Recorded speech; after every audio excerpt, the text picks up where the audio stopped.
that I could push in that direction.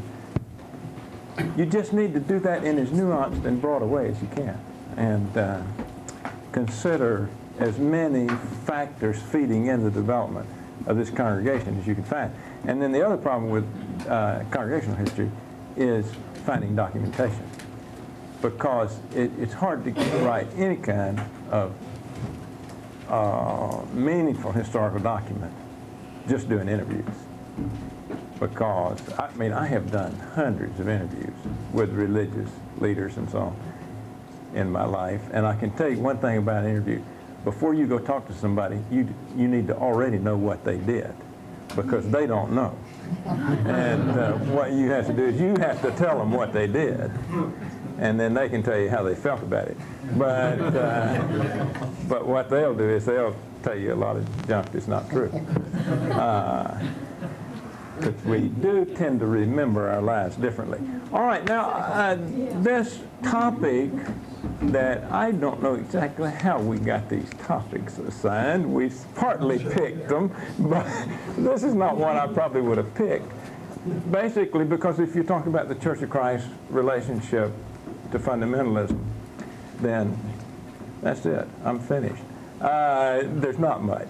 So what I'm going to do is talk about fundamentalism for just a little while, but we've talked about a lot of these things, so I'll brush on through them and simply say a few things that I'm sure all of you know, and that is defining fundamentalism is really quite perplexing if you get out of the academy, you get out of actually if you get out of a religion, American religion class.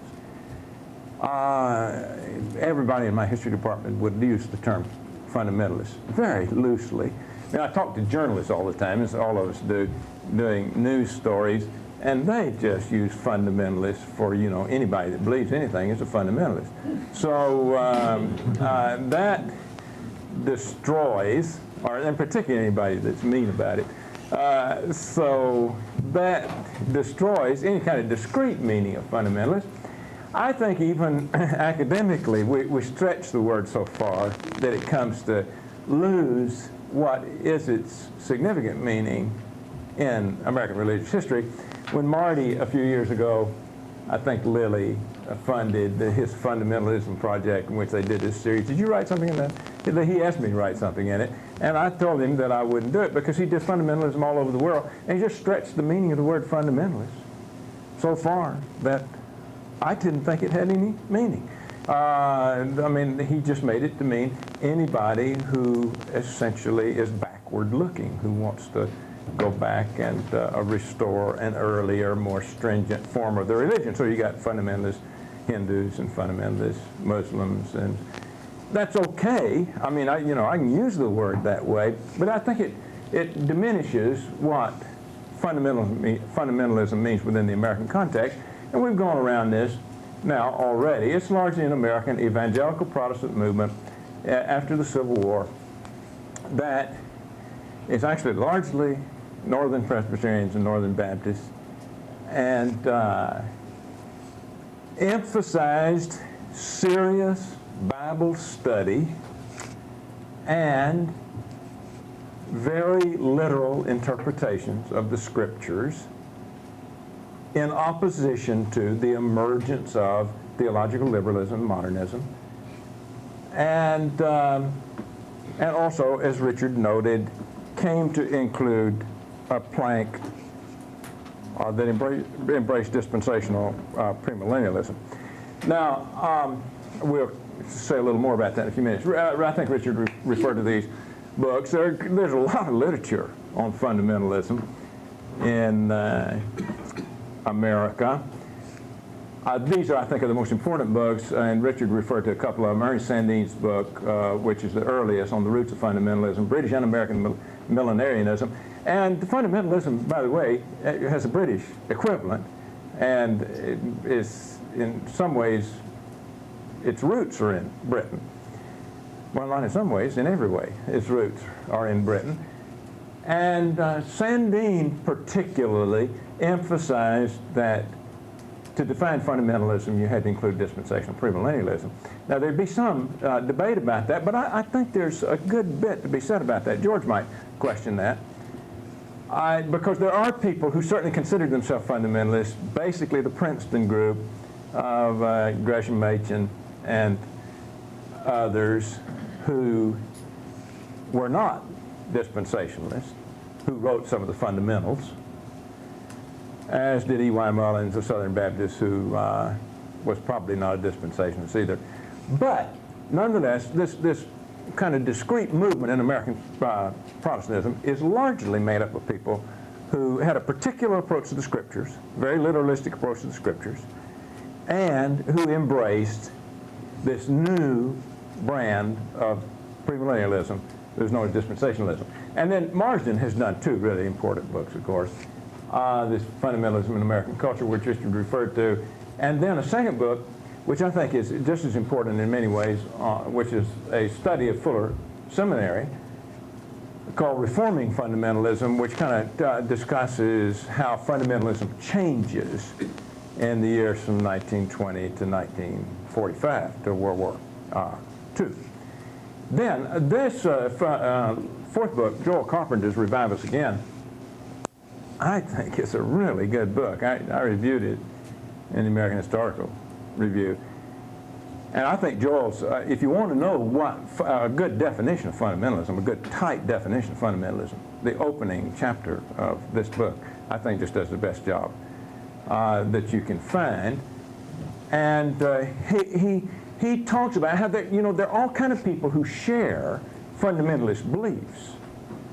In a way, people in churches of Christ share fundamentalist beliefs. Mormons share a lot of fundamentalist beliefs. Everybody, you got fellow travelers. And George used to talk about, card-carrying fundamentalists and then these fringe fundamentalists. But the truth is, fundamentalists understood who they were. And it was this quite discrete group of mostly Presbyterians and Baptists. And Joel then takes it on into the post-war period. So if you want some good tight definitions, you'll find them there. Let me just breeze through this chronology of the fundamentalist movement. Doug, I think, referred to the fact that, and then I'll tell you how I think people in the Restoration movement reacted to the fundamentalist movement at each one of these junctures. In the last half of the 19th century, they hold a series of conferences. And these conferences are not absolutely uniform. People do come from different denominations, but they would be basically missionary. They were anti-Catholic. They dealt with social problems. But they also were committed to Bible study. And out of this comes this kind of uniform evangelical movement. They were partly trying to unite as an antidote to the emergence of liberalism and modernism. So, and for instance, we'll say some disciples of Christ leaders went to these conferences, but they're dominated by Moody type, Dwight L. Moody type emerging fundamentalists. Now, alongside this, some of these conferences and Bible conferences that have also small ones were given particularly to this quite literalistic way of studying the Bible. And some fundamentalists came to view the fact that you should take the Scripture without any commentary. So actually, when they went to the conference, they just read the Bible. Because if you said anything, you were distorting it. So if you want to just speak as the Bible speaks, that's a good way to do that. Just read the Bible. Although hard not to comment a little about that. Then the other thing they did was hold these prophetic conferences. I can't, didn't have any way to look up the dates this morning when I did this, and so, but there are a whole series of them, in which, as Doug pointed out, the Darbyite version of dispensationalism comes to be quite elaborately explicated Schofield is a major perpetuator of it, but Moody was too, and lots of the popular evangelists like Billy Sunday. I mean, you take late 19th century evangelical fundamentalist sermons and you get all these charts. I mean, the premillennial charts are just wonderful. They are so obscure and complicated. And then the other thing that marks the emergence of this movement is the establishment of Bible schools, which the prototype Bible school was Moody Bible Institute, which was established 69, something like that. And then there are just a whole series of Bible schools established across the country on the basis of that. Now, the way I see the fundamentalist movement is, what you have is from 1875 really, to 1915, what old William White called the warfare between science and religion, and the warfare between modernism and fundamentalism beginning. So that you got struggles basically when all the northern denominations, not southern. The fundamentalist movement does not penetrate the South very much. I'll say just a word about that in a minute. The reason it doesn't is because everybody in the South is conservative. There's no modernism in the South to speak of. There are a few modernist professors at southern seminaries, and they systematically get fired. But what happens is you got this long battle in the North for control of the denominations. The most significant from the fundamentalist framework is the battle for control of the Northern Baptist and Northern Presbyterian churches. Now, the same struggle is going on within the Disciples of Christ that will ultimately end up having independence, and the Disciples of Christ come out of that. You know, there are lots of marks of what's going on. The fundamentalists publish stuff. They publish a series of pamphlets called The Fundamentals. The popular evangelists of the day, people like Moody, Sunday, Bob Jones, and others, are uniformly conservative. But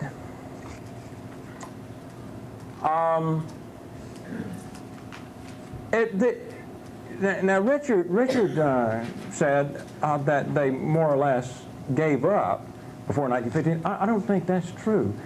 You know, what went on was, it seems to me, although you do have to say that the liberals increasingly gained control of the seminaries, so that by 1915 they controlled all of the old seminaries except Princeton. And so fundamentalist conservatives did feel kind of besieged by World War I and threatened. But I mean, they were still quite aggressive in pressing their causes through people like Moody and the Bible schools and Sunday and the popular evangelists. And in a way, the open warfare was kind of resisted, partly because these churches discovered the subsequent Southern Baptist secret. What kept Southern Baptists together for so long, when they disagreed with each other so stringently, was that they'd always get together and somebody would say, well, let's don't argue, let's just go save souls, you know. And so they'd go build some more Baptist churches. And so they kind of kept it intact. And that's true of this. You take some of these conferences, people of all stripes would go to these conferences. You could have a conference with Walter Rauschenbusch there and Billy Sunday there. So that to a remarkable degree, that you could see it coming, but it didn't happen. That comes after 1915. And when it comes, when the fight comes, it comes for several reasons. In the first place, because, well, in the first place because of World War I. And in World War I, theological liberals viciously attacked the fundamentalists and dispensational premillennialists particularly for being disloyal to the country. And when they did, it made them mad.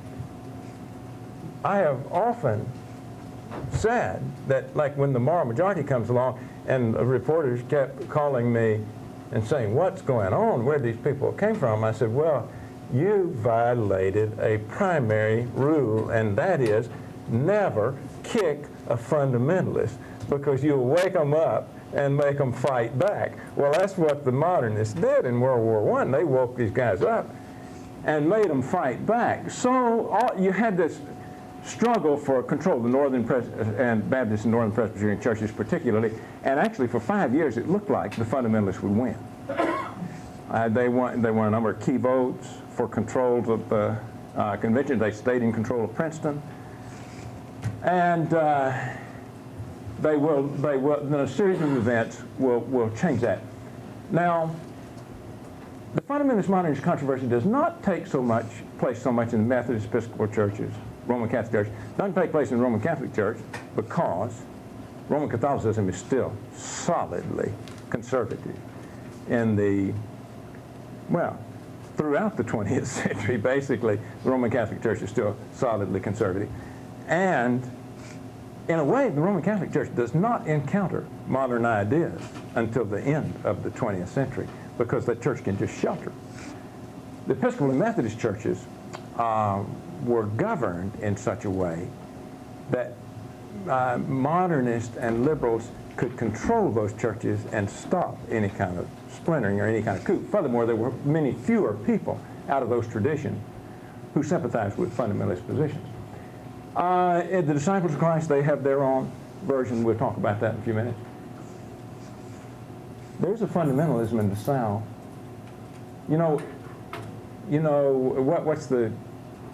What's the large fundamentalist seminary in the South? Dallas. Yeah, Dallas, I guess, is probably the second largest seminary in the country, and it's essentially a northern fundamentalist seminary established in the South during the 1920s. Now, the other wing of the fundamentalist explosion, or the battle in the 1920s and 1930s, or in the 1920s, was the anti-evolution controversy. And you know about that. So, but I'll tell you why the anti-evolution controversy broke out. It broke out because, once again, it was symbolic. That is, fundamentalists saw these churches being taken away, they thought, and the question was, how do you center on an issue that shows that these people are leaving the truth? And evolution was, they also considered evolution very fundamental to the leaving of a notion of divine origin for humanistic notions. And they were quite right in that. So they launched this campaign. Now, the other thing that triggered the anti-evolution movement was this kind of accident of history. They found a leader of national standing in William Jennings Bryan. I mean, the anti-evolution movement would have never taken the course that it did had William Jennings Bryan not stepped to the fore in 1919. And so what you had is suddenly a former congressman, three-time Democratic nominee for the presidency, former Secretary of State, who decided in 1919 to fight on the Lord's team in the last days of his life. And so he goes all over the country, speaks in every Big Ten university to try to get the passage of anti-evolution laws. As you know, 5 laws were passed, all of them in the South. And so it kind of, that movement terminates in 1925, more or less. It doesn't terminate because actually Arkansas enacts its anti-evolution law in 1927, but with the Scopes trial. By the way, do you know how Bryan viewed the anti-evolution movement? And the way he pictured the anti-evolution movement? Not so much as a religious argument as a popular democracy argument, once again. That people who support public schools have a right to decide what should be taught in public schools. And that government elites ought not to have the right to undermine the faith of people's children when those people are paying for the schools. Okay, I won't answer that for you, so you can just think about that. Now, in the 1930s, from 1930 to 1945, I think you do have a serious fundamentalist retreat. Actually, you know, when Mencken, H.L. Mencken was, of course, at the Scopes trial and covered it, and it was a famous trial. And you know Mencken's famous remark that he wrote to his friend when he left. Brian, of course, dies the Sunday after the Scopes trial ends in Dayton. And Mencken wrote one of his friends, if I can say this, Abilene, he said, well, at least we killed the son of a bitch. So that was kind of the general tone, that what they'd done is kill fundamentalism. And these people were gone, you wouldn't hear from them again. And what I want to tell you is, in my 4 years teaching in history departments, everybody in my departments always thought they did it indeed, at least up until 1976. So, so the general assumption was that fundamentalism was dead. It was not dead. And we've got some good books now talking about what happened to the fundamentalists. And I'll tell you what they did. They went back and started building their churches. I mean, they became kind of sectarian. And they built these huge independent Baptist and fundamentalist churches all over the country. You know, we often say Southern Baptists didn't split. Actually, they have split. In the 1920s, 1930s, and 1940s, probably 5 million Baptists left the Southern Baptist Convention and built independent Baptist churches. And they were fundamentalist Baptist churches. And many other empires were built. William Bell Riley built an empire in Minnesota. A guy named William Vance Trollinger has written a book about his network, so that they're still out there, but they're much less visible. Then from 1945 to 1965, what you get is this very large fundamentalist revival. And it is marked by the creation of a whole series of new institutions, including the National Association of Evangelicals, InterVarsity, Campus Crusade, Youth for Christ. I mean, there are hundreds of kind of parachurch organizations that are established for these evangelical fundamentalist missions. And of course, the superstar is Billy Graham. And Billy Graham considers himself a fundamentalist. He is a successor to William Bell Riley as president of Riley's Bible School in Minneapolis. And he was college president for just a very short time, 45, 46. You know that? In Minneapolis, which is why still, if you would like to contribute, all you have to do is send to Billy Graham, Minneapolis, Minnesota, because his organization was established there. It was motivated strongly by anti-communism, still anti-Catholicism, and essentially the desire to reclaim their right to a Christian America, to this old evangelical empire. The truth is, by far the most visible Christian voices at this point were liberal voices through the National Council of Churches of Christ. But the most vibrant form of Protestantism was this evangelical fundamentalist revival, of which Billy Graham was a symbol. Now, we don't have time to tell you, but I'll tell you the most vibrant new thing that was happening was a revival taking place in the Pentecostal subculture, of which Oral Roberts and others are the symbols. And that revival, at the end of the 20th century, I believe is the #1 Protestant story of the 20th century. So that what happens as a result of that revival that comes out of Pentecostal history, but that kind of leaves our message. But that revival just booms. Now, most people don't even know about that because these people are so semi-respectable. But that's why I decided to write about them, was because when I first started writing about these Pentecostal evangelists, my colleagues would say, well, why are you writing about those guys anyhow? What difference does it make? I said, well, look, you know, I have been to lots of Episcopal services in the suburbs in a big building where there were 22 people alive and 15 awake. And on the other hand, I've been in tents, you know, where there were 12,000 people jumping up and down and whooping it up. And something is going on. Well, it's going on, and it's going all over the world. So that, I don't know whether you know it, but at this point, I would say William Barrett, in his latest edition of his World Christian Encyclopedia, estimates that half of the Protestants in the world are charismatics, are Pentecostals and charismatics.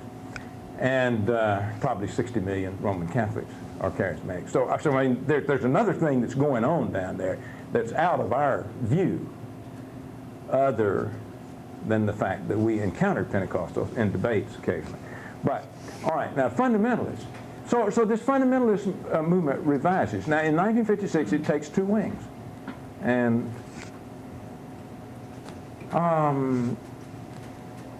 it essentially divides into a neo-evangelical wing, as they call themselves originally. Basically, you know, the point of the division was when Billy Graham in 1956 in his New York crusade decided to allow to sit on the platform ministers who ministered in mainstream churches. And so separatist fundamentalists go their separate way, so that you get two localities of fundamentalism in the post-1956 era. One of them centering around Wheaton, Christianity Today, Fuller, Billy Graham, and another set of institutions that have their own identities. Okay, let's see what else we need to say. Now, those fundamentalists in 1956 once again just kind of retreated back into their own shell and became sectarian again. People like Frank Norris and John L. Rice, who published The Sword of the Lord. And but they were not insignificant. I mean, there were a lot of them out there teaching these fundamentalist doctrines. They're premillennialists. If you go to look in the foundation stone of an independent Baptist church, you'll see it's fundamental, biblical, premillennial, and they're just the old. And they might even have separatists on there, that they separate themselves from the world. There are a lot of them. Again, I had lots of conversations with people at meetings who would say, well, you know, the sword of the Lord, you ever heard of the sword of the Lord? Talking to an editor of the Christian Century that probably had a circulation, you know, of 12,000. I said, well, it's a little publication in Murfreesboro, Tennessee that has a circulation of 125,000. So they were quite powerful. Now, what they do is they reassert themselves in 1976 politically. Fundamentalists frequently become apolitical. Pentecostals have been almost entirely throughout their history apolitical, not very interested in politics. And but a number of things kind of awakened them in the late 1970s. One of the things that awakened them was the whole series of 60s court decisions that outlawed prayer and Bible reading in public schools, and of course Roe v. Wade. And as they slowly picked up on those things, but then what really activated fundamentalists again politically was the election of Jimmy Carter in 1976.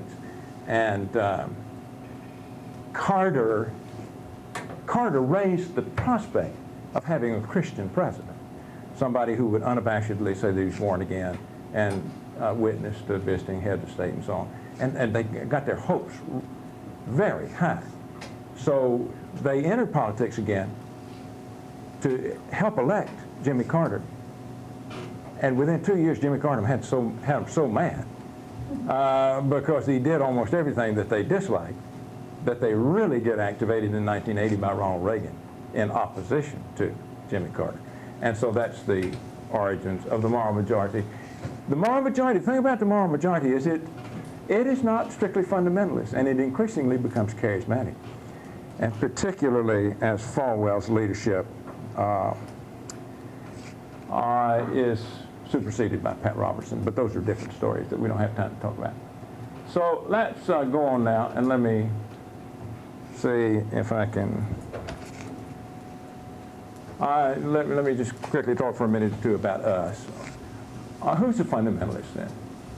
And what I would say is, what you have to do is look at this discrete strain, the historical strain of people who have historical antecedents and a set of beliefs. And then there are lots of just other sectarians out there on the side, people who you just have to understand as sectarians, who hold some of the same views, who kind of observe them, like some of them. And our fellow travelers. Are Pentecostals fundamentalists? Well, no, they were not. Actually, the fundamentalists wouldn't let Pentecostals in any of their organizations because they considered them kind of faintly berserk, you know, and highly unorthodox. So they didn't let them in. Now, they do let them in National Association of Evangelicals by the end of World War II, but at that point, it's not a very pure fundamentalism. Mormons are not fundamentalists. I mean, Mormons are anti-evolutionists, and they're hold fundamentalist views. Churches of Christ, the same thing is true. And so then what you have in addition is this self-conscious community. There, by the way, Steve Wolfgang, somebody referred to Wolfgang's a minute ago. This is his dissertation, his Kentucky dissertation, that is more or less on the Churches of Christ and fundamentalism. Steve's book is going to be published. I read it for Illinois, and Illinois is going to publish it. And it's pretty good, except what Steve does, I mean, what we want to do is kind of find links between the Churches of Christ and fundamentalism. And if you will spend several years and read tons of literature, you probably can find 2 or 3. I mean, they're just not much. Because, as Richard has pointed out, we're separatists ourselves. We're sectarians. And we're not going to fool with these people, even though we may read them and agree with them.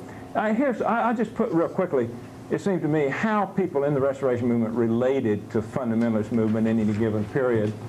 In those late 19th century conferences, there were disciples who were quite linked in to that movement. Isaac Garrett and J.H. Garrison and Herbert Willett. I think McGarvey actually went to some of these conferences too.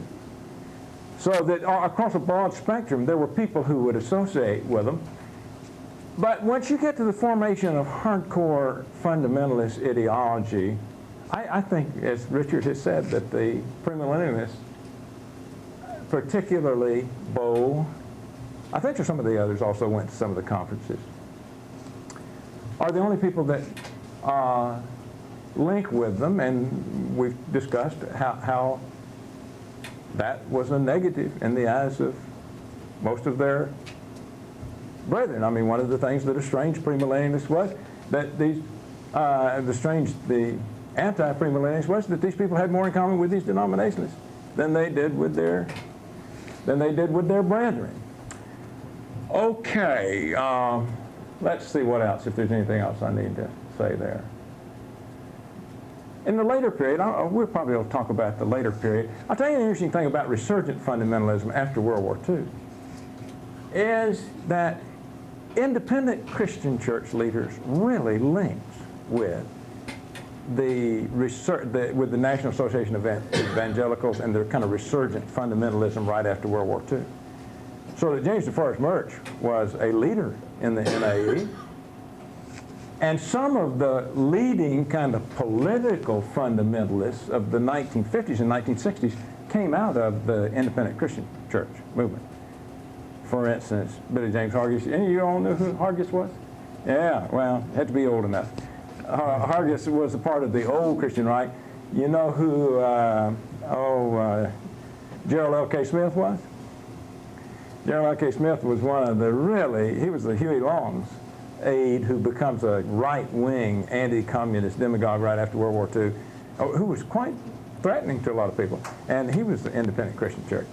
So there was a kind of an alliance between that movement, and then of course there was our Harding connection with George Benson, and the most political magazine that's ever been published in our movement, and that is a magazine called The Voice of Freedom, which was an anti-Catholic, anti-communist, strongly political movement magazine, initially edited by J.C. Brewer, and it was Well, it wasn't linked to any fundamentalist organization. It had a huge circulation, by the way. It had about 100,000 circulation. And so it spread these ideas quite widely. Okay. What else? Anybody got any questions about our fundamentalist connections? Can you go back? Go back to that last. Yeah. Another one? Oh, okay. You guys got any comments?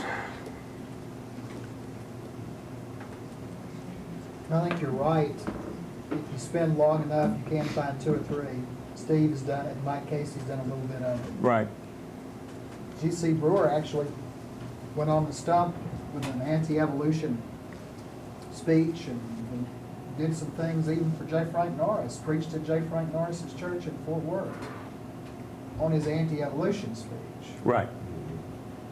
That's one of those. Well, Brewer would have been the most adventurous. By the way, I want to go back to that Norris debate scenario and say that, do you know that probably 500 Church of Christ preachers attended that debate, though? And Wallace came out of that debate as a great hero to those guys. So even though it might have been embarrassed in some ways, that in some ways made his reputation as the great lion. John Stevens from here was a student at ACC, and they were told, John told this to my restoration history class 2 years ago, the professors told the students, you do not go down there. This was during classes, they just didn't want to miss class. I don't know because they were opposed to the debate. But he and about 5 other guys got in a car and drove down. Well, that'd be a good way to get him to go, yeah. And so he was there for the whole thing and tells about all the atmosphere. And he says the atmosphere was charged. It was, in some ways, at times at least, a circus-like atmosphere. Yeah. People shouting out. But those guys just thought Wallace was, the greatest thing that ever came along. I mean, Haley went, and Haley's such a sweet, ironic guy that I could never see how he liked Foy Wallace. But they just thought Wallace was a great champion of truth. Now, anti-evolutionism, a lot of our people would do that. A lot of our people still do. People in Churches of Christ are quite interested in creationist movements, but so far as I know, they're not leaders in any of those organizations. And so that there's a difference between kind of being fellow travelers and sympathizing with it and embracing it and reading it, but not really linking yourself with those organizations. Other man is John Clayton. He kind of got his own thing going, hasn't he? Well, John Clayton and Bert Thompson. Now both have sort of their own thing. Yeah, they have their own.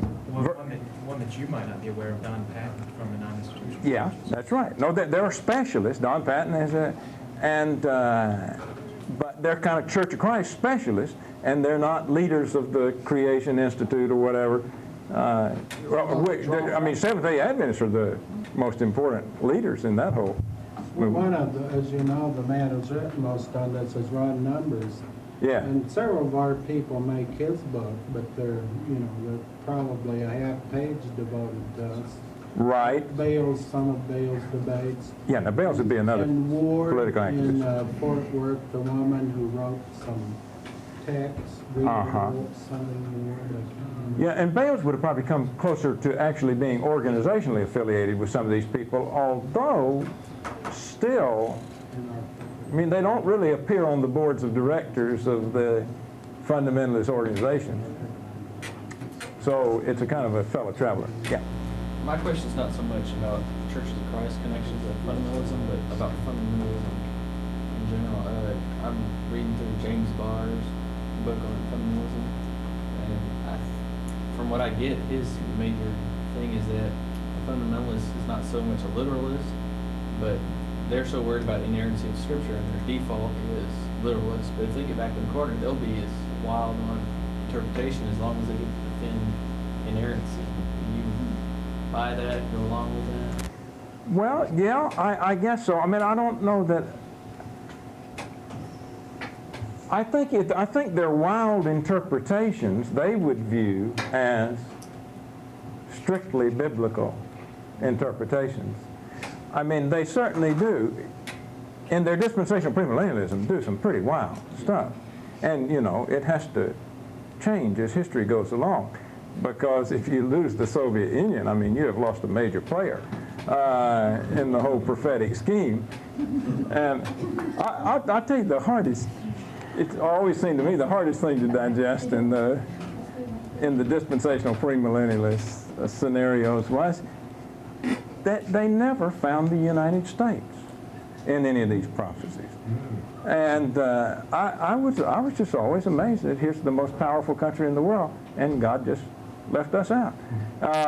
So that you got these other forces, but the New World just never makes it. But anyhow, they're awfully good at revising. I mean, every time I see Hal Lindsey on TV, I am just amazed at how we got from point A to point B here in these quite specific interpretations. Now, I mean, you know, it also kind of irritates me that he's made $50 million on those books. I mean, that is one rich guy as a result of this. You know, like Great Planet Earth is the best-selling book in American history outside the Bible. And Tom? I think some of us have emphasized how they were quite premillennial, and therefore we felt as not too much bedfellows with them. But way back, too, I think, which I never think to mention much, is their view on salvation, where baptism is not very Correct. critical to them. That was one of the big criticisms of many of the Churches of Christ preachers, why you ought not rub shoulders with the fundamentalists. And some of our people would try to attack John R. Rice and get him into debates and stuff. But I have a little personal story. When I went to DeKalb, Illinois in '48, that was quite close to Wheaton College in Illinois. And somewhere I ran across a track by John R. Rice, and I would hear him on the radio. He was living around there somewhere, so I thought, well, I can convert this guy, you know. Oh, yeah. 18 and thought I could do anything, so I wrote him a letter, and we wrote a time or two, and he finally said, well, I don't see any use corresponding with you anymore. You believe in baptismal regeneration. Right. And I didn't know what it was. Yeah. I didn't get any headway with him. Well, John R. Rice taught me a good lesson, too. I'll tell you, Richard, let me tell my John R. Rice story. I went to Sword of the Lord and did research many years ago when I was just a young whippersnapper, and he was about 90 at the time, I think. But he alerted me to something that made me think. When I walked in and first met him, he said, son, come in here. He said, are you saved? And what occurred to me is I didn't know exactly how to answer that. I mean, you know, we just don't have a pat answer to that question in the same way that they have a pat answer to that question. And so I'm not going to mumble with it, I think, and said yes. But I knew I didn't mean what he meant. And so I thought about whether I was saved after that and how to answer that question. Are you saved, Brian?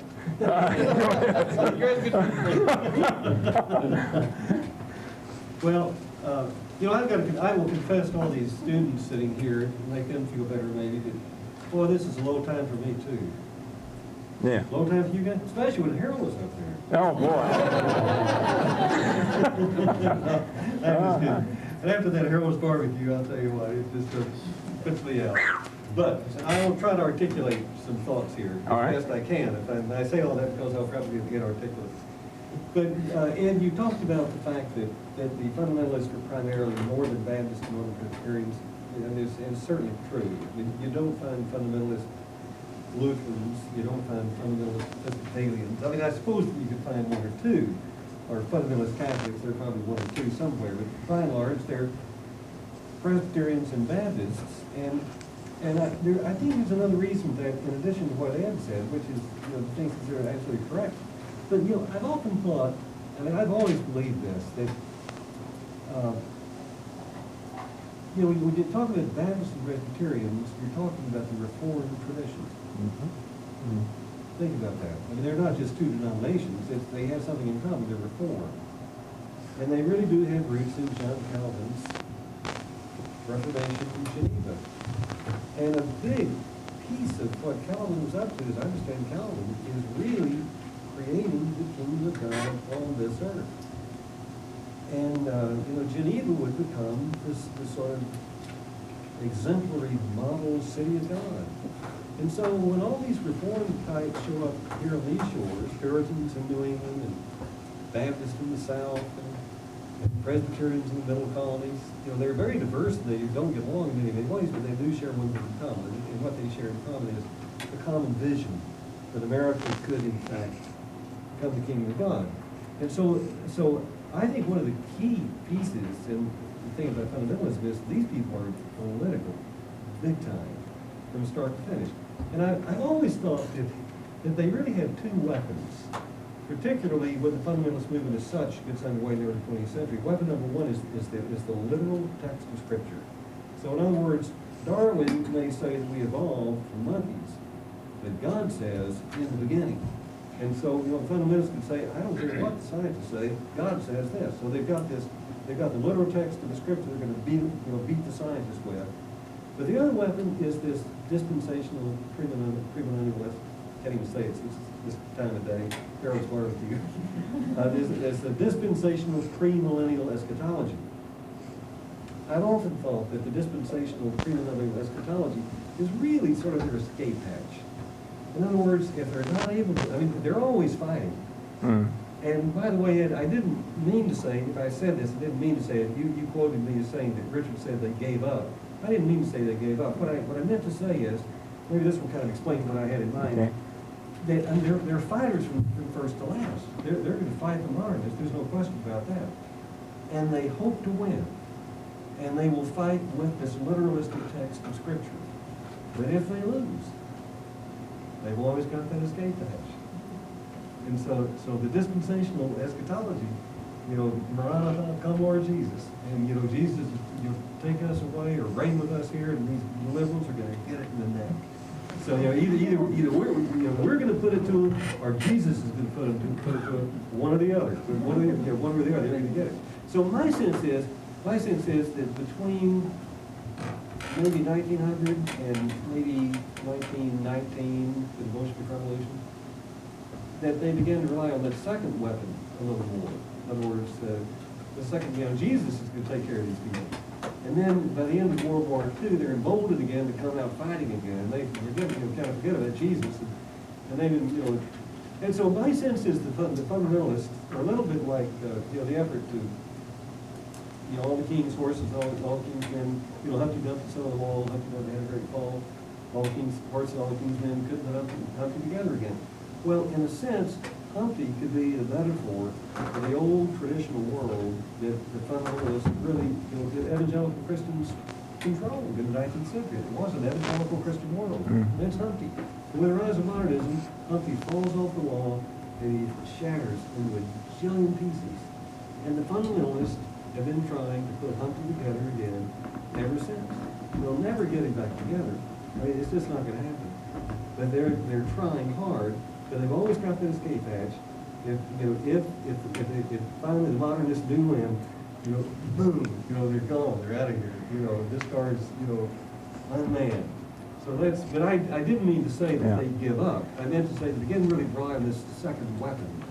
Well, I think what, And then they recover the first weapon and then again. I think what my understanding of what those guys say. And by the way, most of these evangelical historians today are out of this evangelical fundamentalist tradition. George Marston. Absolutely. Almost all of the They control people. American church history. They do. And they are. And that they've rewritten American church history. They have. According to their wishes. And they are fighting. The fight today. Now I'm going to end up talking about the restructuring of American religion and bipolar religion and mainstream and evangelical. They've ended up trying to rebuild a coalition that will be larger than the liberal denominations, because there's a lot at stake in that. What's at stake in that is who speaks for American religion. And for many years, if some reporter at Time Magazine wanted to know what Americans thought about religion. He called the National Council of Churches. What these guys have done is convince people that this evangelical fundamentalist community is actually the mainstream. I think it is the larger mainstream now. And consequently, they speak for American religion. So it is about power in this, their continued assertion for, and in lots of ways, that is just not, we haven't had a dog in that fight. I mean, You know, and I'll tell you something. This group of guys, this is just sort of an aside. It's sort of funny. This group of guys, many of these names will be familiar to many of you. Nathan Hatch, George Marsden, Mark Knoll, Brent Wacker, Skip Stout. Skip Stout. Most of these guys are good friends of mine. yeah, they like us. Carpenter. Joel Carpenter, yeah. Good friends. And there's an organization called the Institute of the Study of American Evangelicals based at Wheaton College. And there's a board that meets every summer. I haven't been on this board. Joel Carpenter asked me to be on this board quite a number of years ago. I know it. But it's really interesting that you talk about an insider outsider. I mean, I'm not an evangelical, and so and they don't understand the Churches of Christ. They don't really have much of a clue except for Grant. I think Grant has a pretty good understanding. Yeah, Grant But the does. rest of them don't have much of a clue what it's all about. And so, they like me, I like them, but I always have the sense of very much being an outsider. And one time, now this is what really tipped me off. Every year when we have this board meeting, we take our families for this meeting. So we do some scholarship, we do some planning, we do some playing. Play baseball together, we do a little scholarship and so on. So the word had gone out, if you have a paper that you'd like for the group to critique, send it in advance, the group will read it, we'll send around and critique it. So I was just in the closing stages of this piece that's in Religion and American Culture. It's called, what is it, Doug? Apocalyptic Origins. The apocalyptic piece that's in that little American Origins book. So I thought, I kind of like how these guys chew on that some. So I sent it in. Big mistake. Big mistake. So we gathered that afternoon around the table, and Mark Knoll is kind of running the thing that day. He said, let's take up Richard's paper. Who'd like to begin? So Skip Stout begins. He says, I'd like to begin. And he said, now, by the way, hardly knew Skip Stout at that time. And still don't know the group. I don't count Skip, but he's one of my closest friends in that group. Most of the others pretty good friends, but I just sort of know Skip. So Skip says, there are two ways that you can do American religious history. And one way is to take account of the culture and put it in its cultural setting, and account for social force, all this kind of thing. And the other way is just to kind of tell the story in a vacuum. And he said, it seems to me that what you have done here is the second way to tell it in a vacuum. And frankly, I don't give a damn. End of comment. Yeah. And I'm sitting there thinking, I can't believe this. Because from my point of view, it's very much not told in a vacuum. So, but as I'm sitting there thinking what I should say in rebuttal to Skip, these other guys understand the Church of Christ and so on a lot better than Skip. So they rip into Skip. Marsden says, well, Skip, obviously you didn't read the paper. And Noel concurs, says, well, what's wrong with you, Skip? I mean, you didn't get the point. But the whole point, but the point I'm making is, we really are not evangelicals. And No, we're not. And when I go to these meetings, these guys are friends of mine, but, I am an outsider, always will be, and sort of an. Now, having said that, let me just make one more comment about this. One of the things that does sort of concern me, and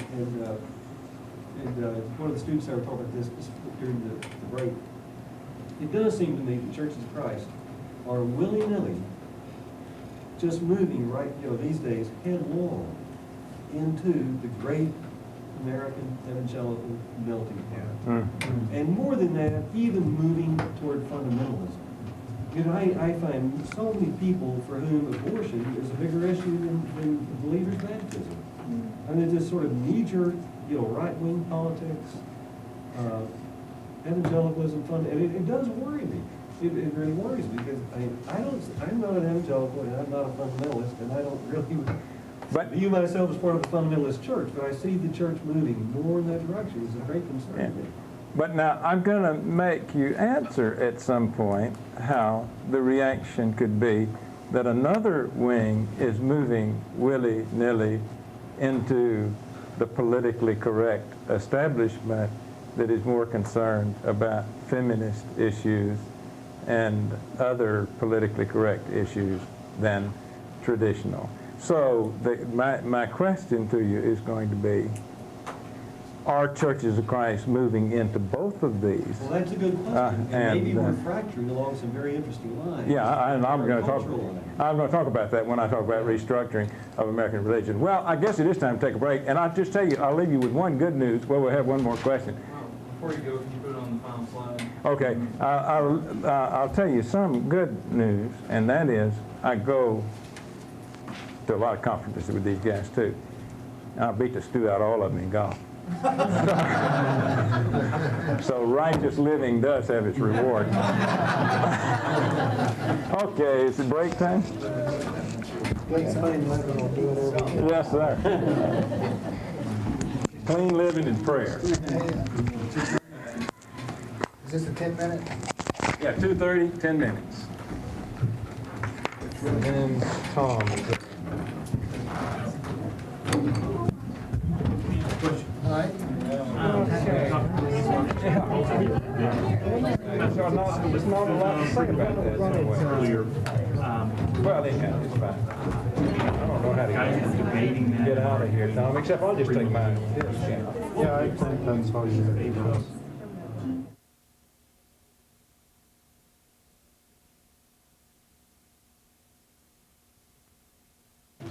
Sorry, so we can close out today with Dr. Harrell getting all the material he needs to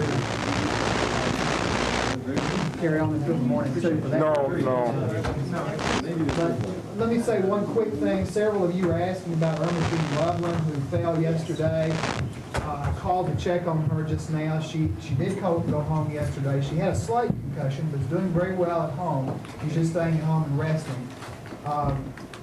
She just doesn't know for sure whether she'll be able to be back. She was looking forward to this, had been looking forward to it for months, ever since it was announced.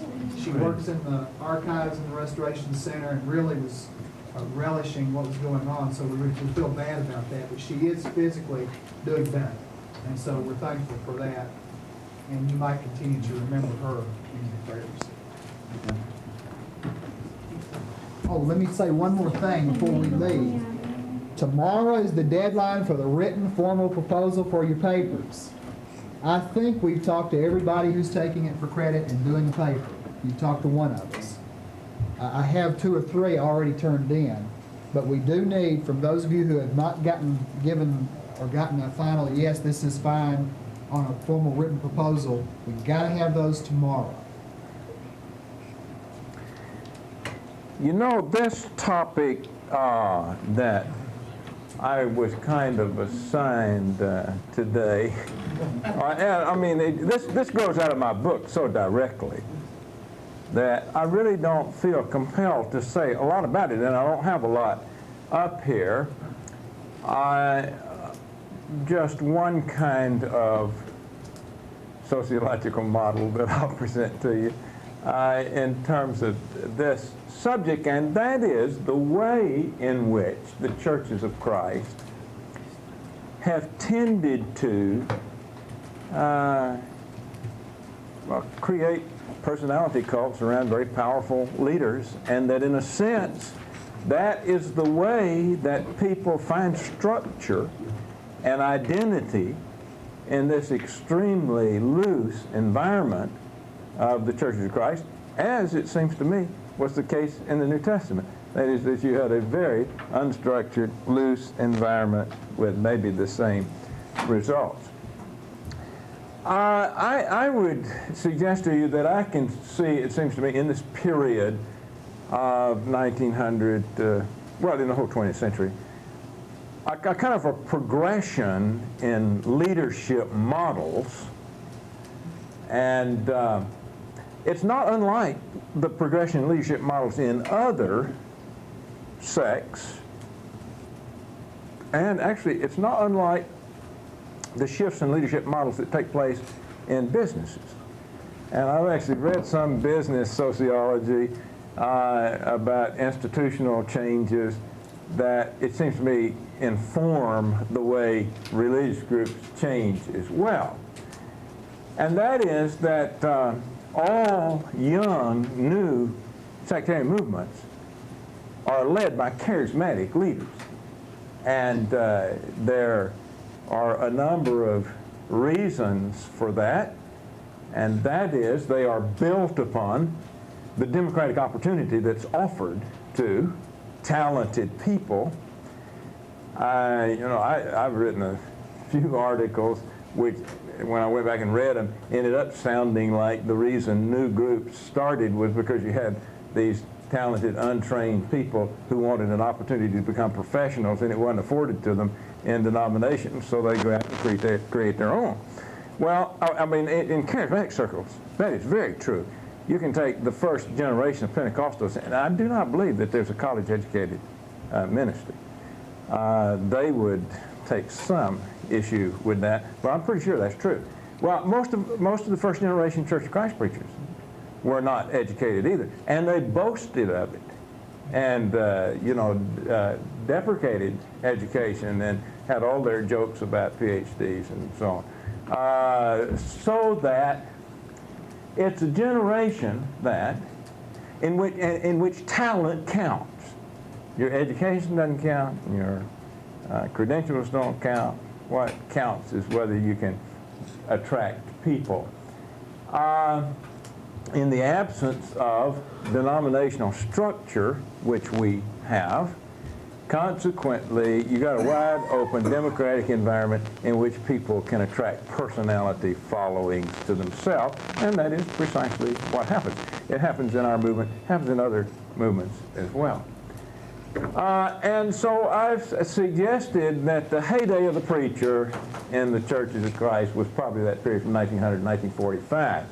And it's the time when the most visible people in the Churches of Christ were preachers. And those are the names that people knew. They were the debaters, J.D. Tant, Brother Blue, and Warren. I mean, some of those guys held 300, 350 debates, which meant that somebody else was doing the same thing, by the way, because somebody else had to be debating them. Who that was, mostly was Pentecostals and fundamentalist Baptists. But then there were the headline preachers, and the big three. Mike Casey's done a good job about writing about this too, were Foy Wallace, Nicholas Brody, Hardeman, and J.C. Brewer. And they were the men whose influences were most powerful, and we'll see how they used them in a few minutes. But all that's outlined in my book. I think that the twilight of the preacher as the leader in the Churches of Christ was probably that period after World War II, when there were widely known preachers, particularly Bethel Barrett Baxter, partly because of his role on Harrell of Truth, but increasingly the most visible people in the Churches of Christ were not preachers. Now, the second stage, none of those people, with the exception of Wallace, on my first page were editors. And one has to acknowledge that editors have always been powerful in our movement. And under point 2 there, the heyday of editors, as I say, is 1945, 1980, and I'll talk about that in a moment. But you can't ignore the tremendous power that the Gospel Attitude and Firm Foundation exerted in the 19th century, and the power of, say, David Lipscomb and Austin McGarry in the formation of opinion because of the papers. But in a sense, it seems to me, in the post-World War II period,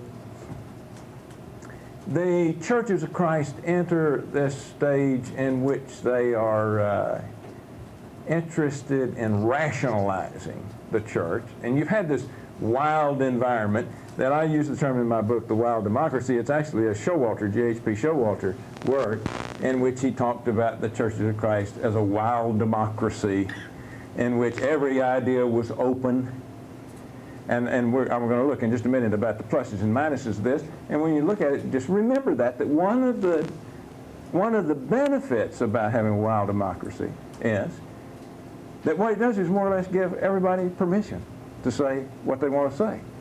And that's the ground rules. It's a rough and tumble arena, but everybody's got a right to say what they believe is right.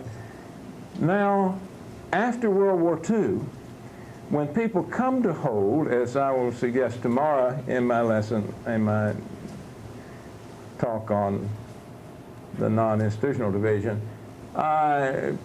people came to hold a higher view of the Church of Christ. They wanted it to have a better image in the society, and they thought that all of this wild democracy was embarrassing and counterproductive and gave you a bad reputation. And consequently, there's this effort to rationalize the churches and to bring them under control, or a search for order, protect from extremes and heretics. And consequently, and that's true in other religious movements, it's true in businesses, where often a business is founded by a charismatic leader, and then you get a second generation of managers who try to bring order. And what the skill that is demanded by that group is political skills and the ability to manipulate people. Consequently, I'm convinced that by far the most powerful figures in the Churches of Christ from 1945 to 1975 or so were editors. The most powerful of those editors was B.C. Goodpasture, who edited the Gospel Advocate for a longer period than David Lipscomb did.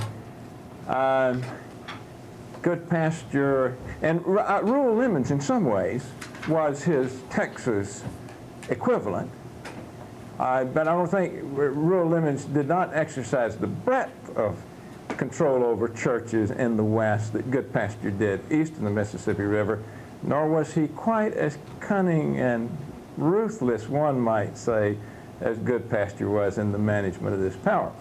Now, I knew B.C. Goodpasture quite well, liked him. He kind of considered me his protege. But I will tell you, B.C. Goodpasture for many years and east of the Mississippi River could place a preacher anywhere he wanted to. I'll tell you one personal story about Goodpasture. Goodpasture was quite interested in Restoration history. He had a huge library out behind his house, and I used to go. His son was my best friend, and we were in one another's wedding and so on, and so I'd go home with his son, and his son never read a book, I don't think. So B.C. Goodpasture and I would go back to the library, and we'd sit and read the books and talk about Restoration history. And whenever I started thinking in kind of non-institutional ways, we talked many hours about that. And he would try to persuade me. But beyond that, I was like a 25-year-old guy.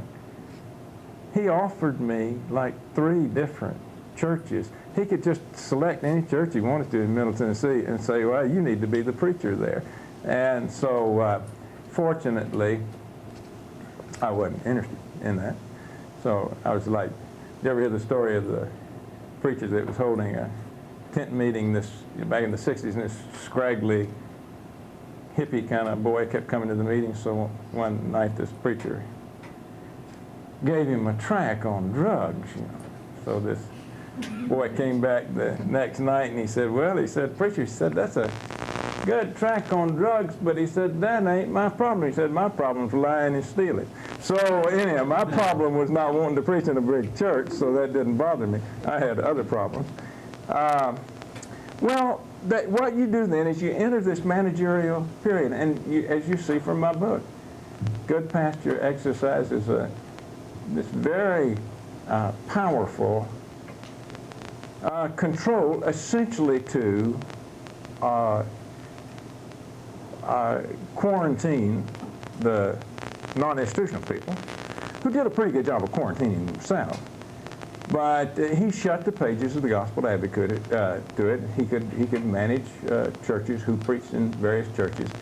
So what you get then is a different style of leadership. Now, the other thing I'd suggest is that there always is a third group of leaders in the churches of Christ that are less visible but equally powerful, and that is leaders of institutions, and particularly leaders of educational institutions. This is true even in the 1930s and 40s.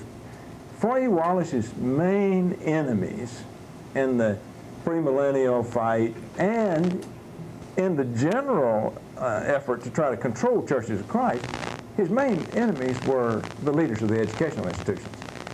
And they would go as far as they had to go, as Foy Wallace pushed them to conform to his demands, but none of them were sympathetic.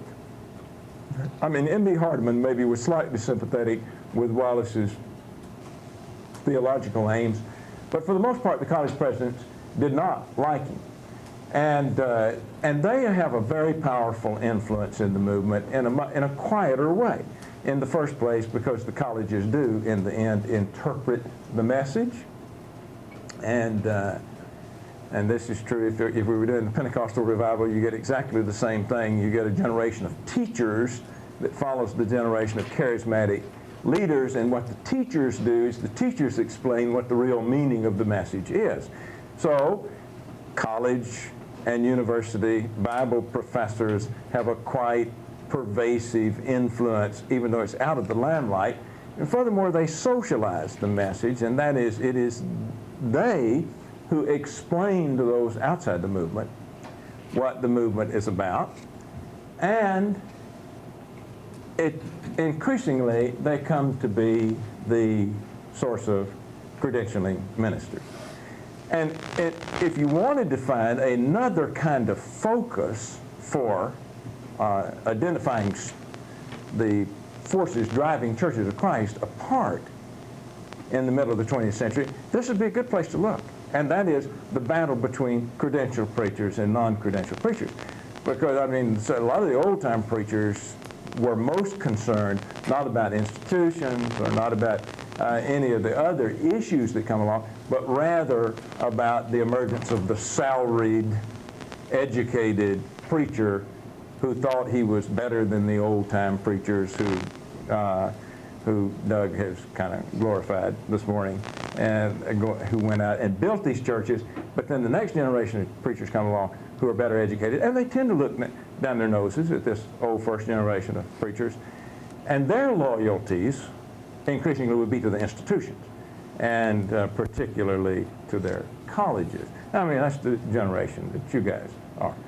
And so in the years before and immediately after World War II, this quiet power in the Churches of Christ was wielded by university presidents like Jesse Sewell and Clay Pullius and Don Morris at Abilene and Norval Young and others who control those institutions. Now, so those are leadership styles. And we go through this period in history in which we've essentially the churches, the people who are known by the churches and the people who essentially do most to control the churches are just the preachers who visit them. And then we got the editors and the managers and the educators. Now, let me talk with you for just a minute about this whole concept of the wild democracy and the way questions are settled in our open-ended movement. Through debate and discussion, and I just I made my list of what it seems to me are the pros and cons of how we go about doing business. That at its worst, what we do is absolutely indefensible. And I mean, you know, if there's a villain in my book, you know, clearly it's Foy Wallace. And I didn't set out to do that. I do it with his own language. And at worst, what our discussions about where we are, they're uncivil, vicious. And by the way, I wanted to add to what Doug said this morning also, that our movement is always open-ended. We are never without arguments. I mean, when we settle instrumental music in the Missionary Society, those kind of become creedal. After a while, points become rather creedal with us, and we set them aside and they're highly visible, and they seem to have a preeminent importance. All that means is they were the last thing that was kind of settled, and that where our boundary was drawn around those things. But always within the boundary. I mean, the 1930s, 1940s was a raucous time in which you got the, not only premillennialism, but the no class and the one cup and covering issues. All over Alabama, churches divided about whether a woman had to be covered, women teachers, countless moral issues, marriage, divorce, remarriage, taking the Lord's Supper, second Lord's Supper in the evening. So that Guy Woods wrote a series of articles that I think I quoted in the book, in which he argued that the next great divisive issue in the church that was going to destroy it through liberalism was having young people's classes. Everything's free game to debate out there. Now, at worst, it takes place just in an irrational atmosphere. And that's the thing that turns us off most, and that we look back on with, I've had a number of people tell me that they read my book and they were ashamed of who they came from. The way Wallace exercised power was, to me, most objectionable, because I felt it was frequently downright dishonest.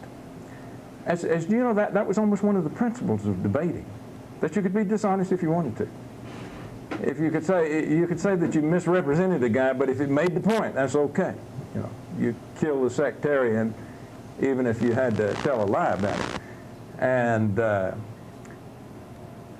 is so thoroughly disgusting, and it is McCarthy-esque. Wallace's methods were so similar to McCarthy, and that if you were not a red, you were a pinko. If you were a premillennialist, you were a red, but if you talked with a premillennialist, you were a pinko, and if you refused to condemn him, you were a sympathizer, which is just exactly what McCarthy did. Now, there's certain dangers in that, and Wallace bore them out, and that is, if you do that, condemnation by association and intimidation, sooner or later, what you do is you draw your own circle narrower and narrower and narrower, which is exactly what Floyd Wallace did, until, what killed McCarthy finally was he accused the Army and Eisenhower of being communist, which just seemed unlikely, so that you get more and more people outside. So, but those techniques are still, they're rampant in our movement. And most of you don't know my own position in non-institutional churches of Christ, but I've been subject to these kind of attacks, and very widely by, I don't know what I want to put on film here about these guys, but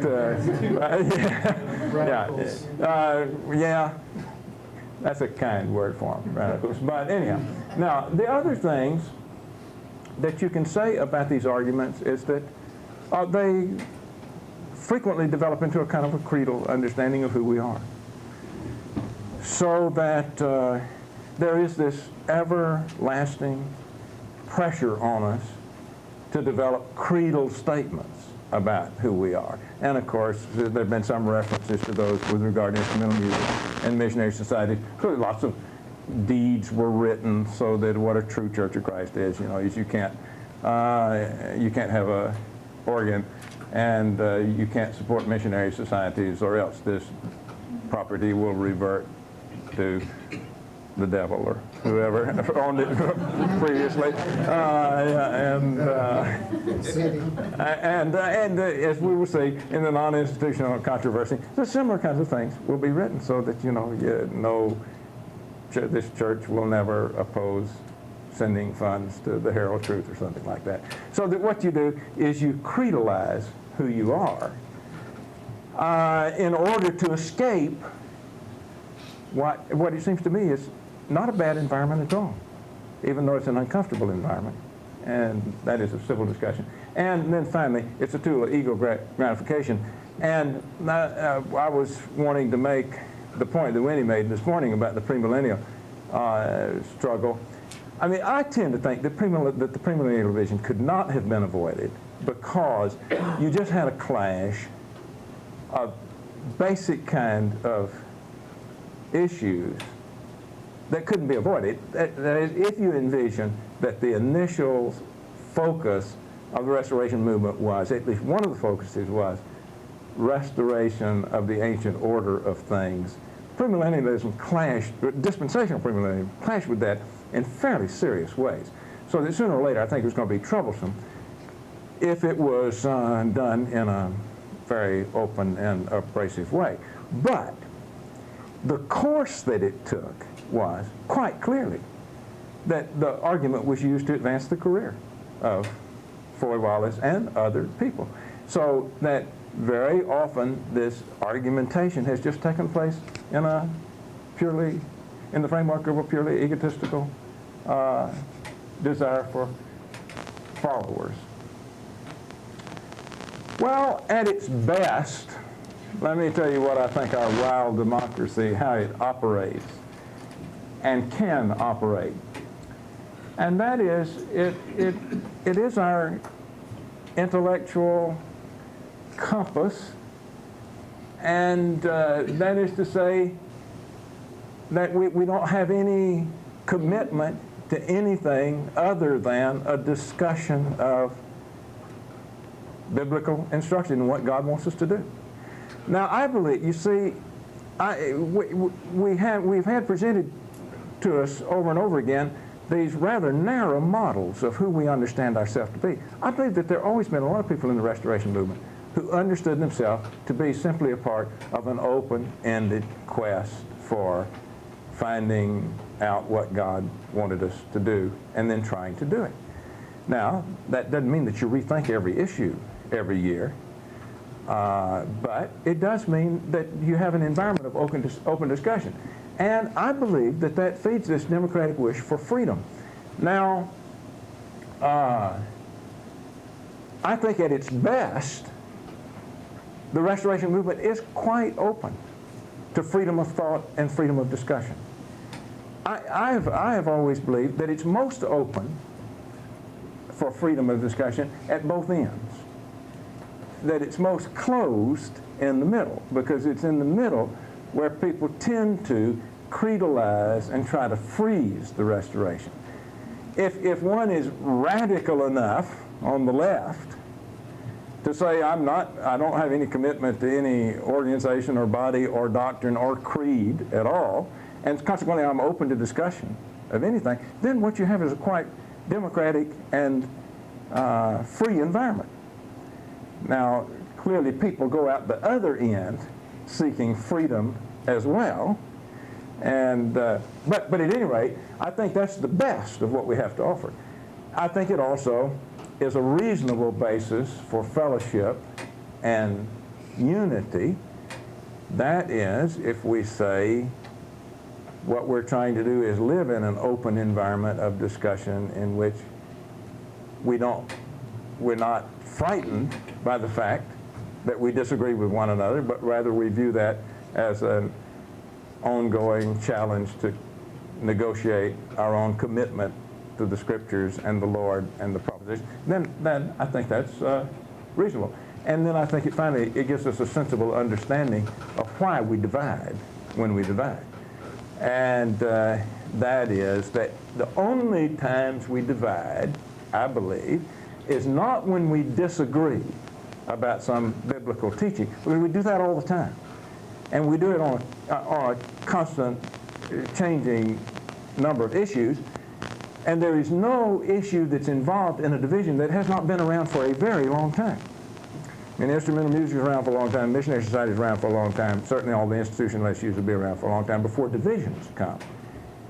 And they come only when people somehow come to believe that they're no longer all committed to this free environment of Bible study and doing what God instructs us to do. So I think that's the nature of who we were, and that's the nature of the way that it works or doesn't work. And okay, yeah. I'm intrigued by your metaphor of the, well, you didn't say a cube, but sort of a line or a cube, and you've got people on the ends who are more open toward to this wild democracy type metaphor, and in the middle, the more cradle.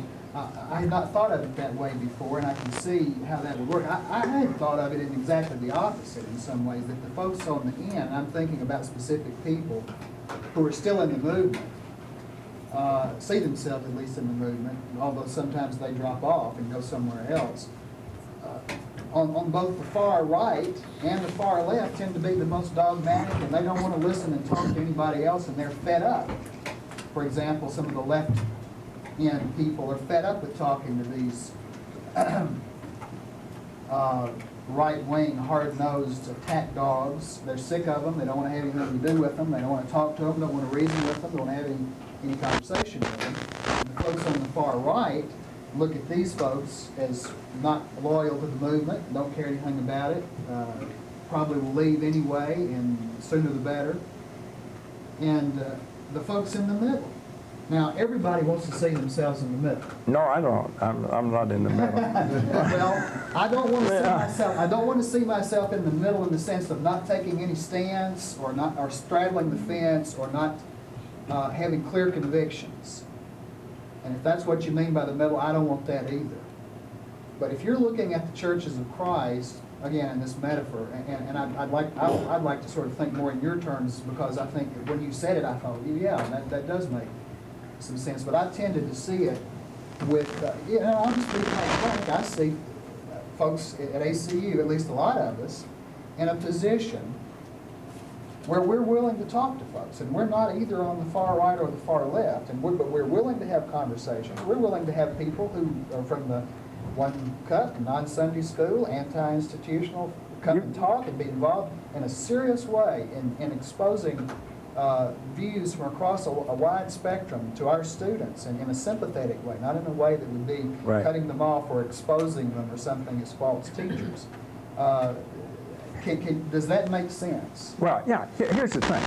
The reason you all can have me here is both because you believe that you are not committed to some kind of denominational structure or creedal Church of Christ, but you rather believe that you're committed to some ideas that come out of the Restoration movement. I believe exactly the same thing. Now, I go a very different place with my ideas from where you go. Well, actually, what happens when our movement divides, that there will be the people in contact with each other, for instance, are the people who are most likely to be arguing that in very rigid hermeneutical terms and very creedal terms. But I was always to the left of those people, even though I might have agreed with them about a lot that they had to say. And my motivations for doing what I was doing were quite different from theirs. And there were always people on the other side of, I mean, what you have is the clash between the gospel guardian and the spiritual sword is a clash between two people who have exactly the same mentality, same mindsets. And consequently, they could have some really good debates. But spread out on the beyond those people on both sides were people who were not operating with that same kind of mentality at all. And to me, now that's the best of the movement, is when people understand who they are, not simply in these propositional creedal ways, but understand who they are. in terms of a commitment to scriptural interpretation that allows for freedom of discussion. Now, that doesn't mean that I think that I will agree with the conclusions that you reach or be able to worship with you. But it means that I'm not afraid to discuss any issue. Well, again, yeah, that's exactly right, and I see what you're saying. And I guess any sort of metaphorical picture that you use, spectrum doesn't work very well because it goes here and there, and these things come around and touch each other. And the way that you described it a minute ago, with the folks on the extreme ends being more likely to talk or entertain other ideas, be in conversation, and the folks in the middle. At first, I thought maybe it would be just the opposite. Well, they see themselves as in a more fluid environment. Now, the problem is, of course, that politically, we're always threatened by that. So, because you've got the intimidators in the middle who want to line you up, or else they can hurt you badly. Now, that's the wonderful position I've been in, is that nobody's ever, what can you do to me? I'm not running for anything. But Foy Wallace could ruin you. And you all were talking about how many people forgot that they had been premillennialists. Well, with good reason. They were done for if they didn't forget it. Tom? I like your laying out of where the centers of power were, and I guess you account for this in some way. You have the personality people and so forth, but there comes to be, maybe because of the course of things, some opinion leaders who have a different role. For example, an Ira North. Ira North never, to my knowledge, tries to exercise power like Good Pasture did. He didn't exactly try to be a cult leader either, but he did think that he could create a church that might be a model for churches, and it sort of revolved about Ira. I don't know that I ever heard too many people who wanted to necessarily preach like Ira. He was sort of his own man, and it wasn't thought that Ira had so many ideas of depth up there, but he had a lot of ideas about how to do things. Right.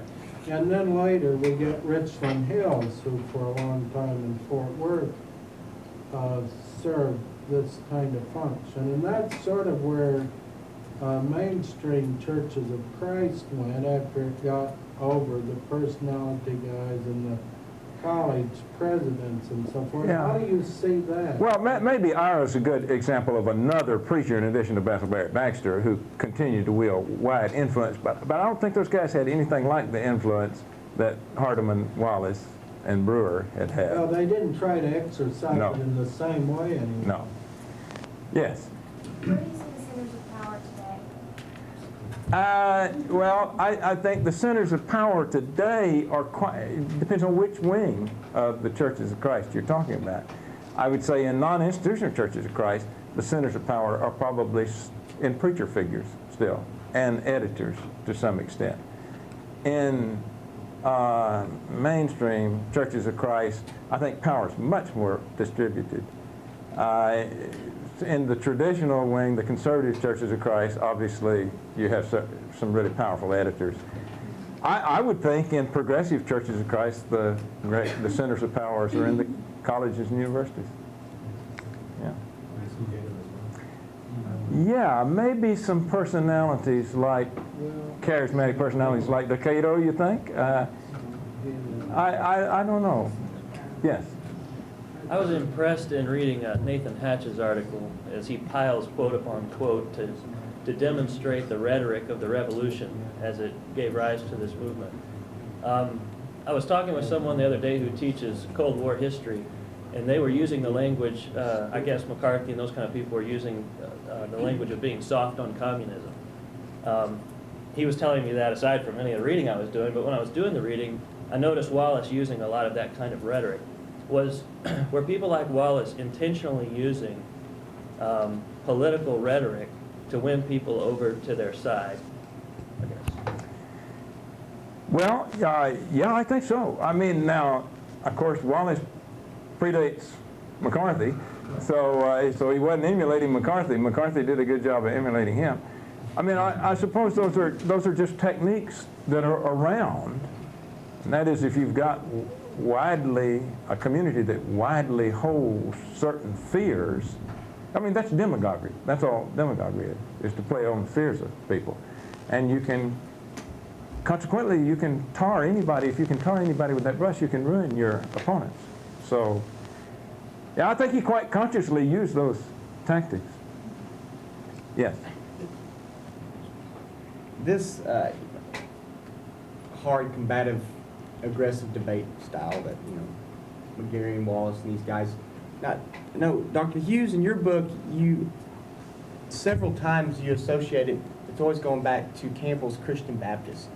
Several times that this attitude, it's still the influence of Christian Baptist that continues on. I mean, do you agree with that to a certain extent? Or, I mean, where does it get to the point where Campbell's early writings aren't influential? Well, let me clarify. I don't mean to say that Foy Wallace picks up on Alexander Campbell. Right. All I need to say is that Campbell prized debating and argumentation in a way, for example, that Martin Stone doesn't. And so we have a strain all the way through the movement that prizes for the kind of despicable kind of thing that Ed is talking about. You don't find that now. No. So where does that originate? I mean, Campbell's debates would look like a love feast compared to these guys. Well, I think it's frontier stuff. Yeah, and there were people in the movement from very early who would have been using those raw-boned tactics. And when they debated a Baptist, the Baptists would do exactly the same thing. So it was kind of the game they played, and it was what was expected on the frontier. So I suppose it's kind of a remnant of the frontier. Actually, I'll tell you, that is a rich area for a PhD student to work in, is to look at debating in early 20th century American religion, because there are just hundreds of debates. And if you'd analyze that rhetoric, you'd be able to tell a lot about the nature of what was going on religiously, not only in our communion, but in others. Because I said you got to be debating somebody. On that, Holocaust was published that. Yeah, that's right. Church history, and he's very interested. He might have a book on it. Yeah, I know he is working on it, but I don't think Brooks will get to a lot of our people. Yeah, I agree with that. Brooks Hollifield recently, and then decades ago, of course, Walter Brownlow Posey. Yeah, Of Louisiana. He did. Did several books actually on conflict on the American frontier. It's more 19th century, but he does have a fairly large section on disciples. yeah. In the conflict that we had with everybody else. Of course, everybody debated everybody. And Right. So it was not just us that did that. And well, it's 5 o'clock, you guys. Man, let's go. Go pray about it tonight.